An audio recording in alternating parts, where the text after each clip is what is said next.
दोस्तों मैं हाँ पंजाबी प्रचार टीवी तो फैसल अली और अज असी एक नवा सिलसिला शुरू करने लगे हैं रिएक्शन वीडियो का। क्योंकि बहुत सारिया ऐसी जगह जिथे साड़ी टीम लेट पहुँचती है या असी नहीं जा सकते, उस जगह दी वीडियोज़ जो होंदियां ने वो तुहाडे नाल शेयर करने वास्ते असी ये सिलसिला शुरू किया है रिएक्शन वीडियो का। और अज का रिएक्शन वीडियो है इंडिया तो पाकिस्तान आए नगर कीर्तन का, जिंदे विच 1500 सिख भाइयों का जत्था आया है पाकिस्तान।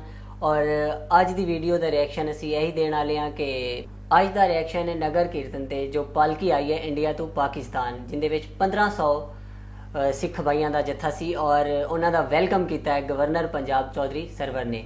तो आओ अज का रिएक्शन करने असी शुरू।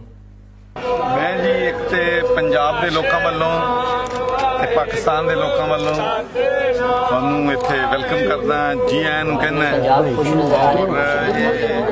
साडे लई बड़ी खुशकिस्मती की गल है कि असी बाबा गुरु नानक जी की 50वीं जन्मदिन जिहड़ा हैगा माशाअल्लाह 550वां मना रहे हैं।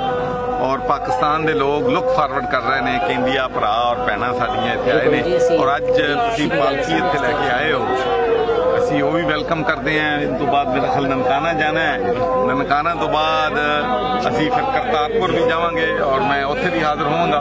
और मैनूं बड़ी खुशी हो रही है कि साडे भरा जिहड़े ने इंडिया तो और सिख कम्यूनिटी के लोग इत्थे आए ने और इत्थे दे लोग इन्हां नूं दिल तो चाहते हैं तो दिल तो वेलकम करते हैं। सना साहब की कहना चाहोगे? फाइनली कहने इल्जाम फरोशी तो बाद अज असी सब कुछ खत्म हो गया, सब कुछ साफ हो गया। अज असी अपने मुकाम दे विच पहुंचने सफल माशाअल्लाह इस सफलता दे विच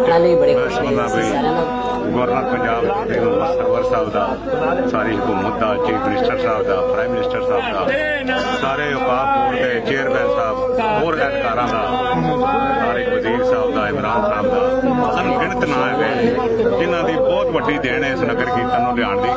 और बड़े 4-5 साल की मशक्कत हैगी।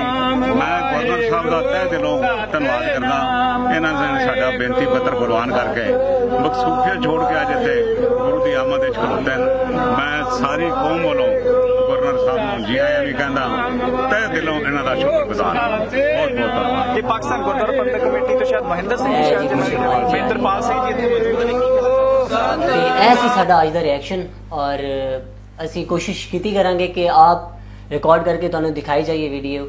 अगर जिथे असी नहीं पहुँच सकते वो वीडियो तुहानू रिएक्शन दी राही असी दिखावांगे। और ज़ाहिर है जी नज़र आ रहा है लहंदा तो चढ़दा पंजाब वाले सारे ही खुश ने और अल्लाह ये खुशियाँ सलामत रखे और इस तरह ही ये खुशियाँ निभाऊ रहन सानू। और मिलते हैं अगली नवी वीडियो के नाल या रिएक्शन वीडियो के नाल। उदों तक फैसल अली नूं दिओ इजाज़त। अल्लाह हाफिज़।